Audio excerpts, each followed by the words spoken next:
This recipe is on how to make Nigerian rice and beans. I'll also be sharing with you an easy Nigerian stew recipe. If you love Nigerian food recipes and love to watch Nigerian cooking videos, then please subscribe to this channel. Thank you.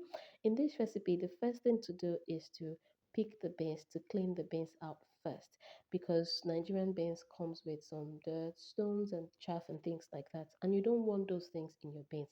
Take a look at what I picked out.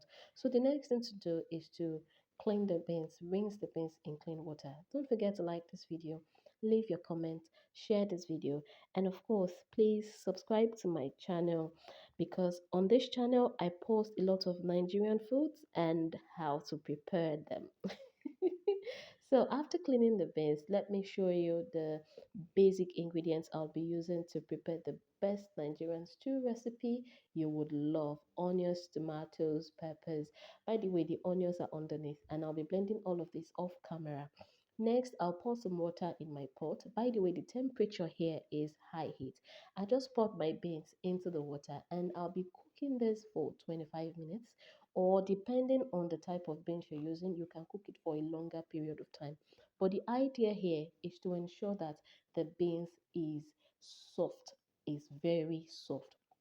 I just pressed my beans, and these beans are already soft. The beans is soft. So I'll be draining the water. Then I'll add a fresh batch of water. I'll also be adding my rinsed rice at this point. This is not a Yoruba food recipe. This is a general recipe that every Nigerian loves. I just added some salt, and I'll be adding some oil. The oil is to ensure that my rice and beans stay separately. I don't like my rice and beans clumpy and mushy. I'll cook this until my rice is properly cooked, until everything is soft to my preferred taste.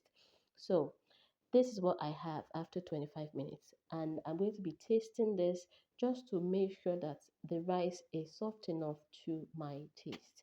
This rice is soft enough. So, the next thing I will do is to drain out the excess water. Draining out the excess water helps to ensure that the rice stays separately from the beans and everything is not lumpy, especially when the food goes cold. This is because the drained water contains the starch, the excess starch in the rice, so it's better to drain it out. What I'm doing here is pouring the rice back into the pot, and the cooker is on low heat. The idea here is to ensure that the cooker or the heat dries out any excess water that may remain in the rice, or just get settled underneath when you pour it back in the pot. Then I'll just cook this briefly and take it out. This is what my blended peppers look like, and this is a Nigerian stew cooking hack you need to learn. If you want to make easy Nigerian stew, get a sieve, pour the blended pepper and onions and tomato mix into the sieve, and sieve out the excess water. This step here reduces your cooking time, and it still gives you a delicious Nigerian stew, so you don't have to worry about that. Now I'm going to set this aside and start with my cooking. Don't forget to like this video, leave your comment, share this video and subscribe. In this frying pan, I just poured my palm oil. I'll allow the palm oil to heat up briefly, and then I'll pour my onions. I'll fry these onions for 1 to 2 minutes. After frying for 1 to 2 minutes, I would add my iru or dawa dawa. What is palm oil stew without iru? I'll fry this also for 1 to 2 minutes, and then I'll add my pepper mix. Yes. I need to tell you at this point that I have loads of Nigerian food recipes on my blog, theonlinecook.com, so you can find me on Google. I just added some seasoning and some salt, and I am mixing it up before adding my bomo, my eggs. I'll be using panla fish, and then I'll also be adding bonga fish because I so much love the taste that bonga fish adds to my palm oil stew. Delicious. So after adding the bonga fish, I'll mix this up well. I just, get it mixed. Make sure that everything is sitting down properly in the, pepper mix before cooking it for 15 minutes. It depends on how dried you like your stew to be.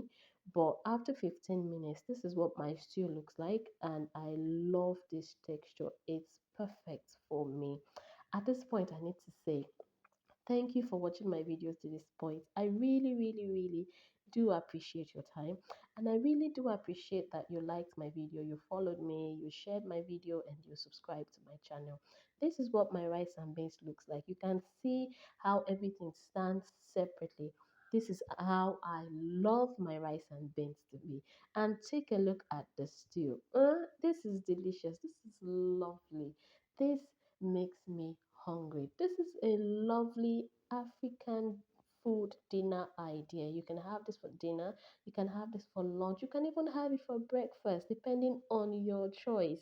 I mean, good food should be enjoyed always. That is what I always say on this channel because I love good food and I hope you love good food too. That is why you watch my videos and subscribe to my channel. Bye.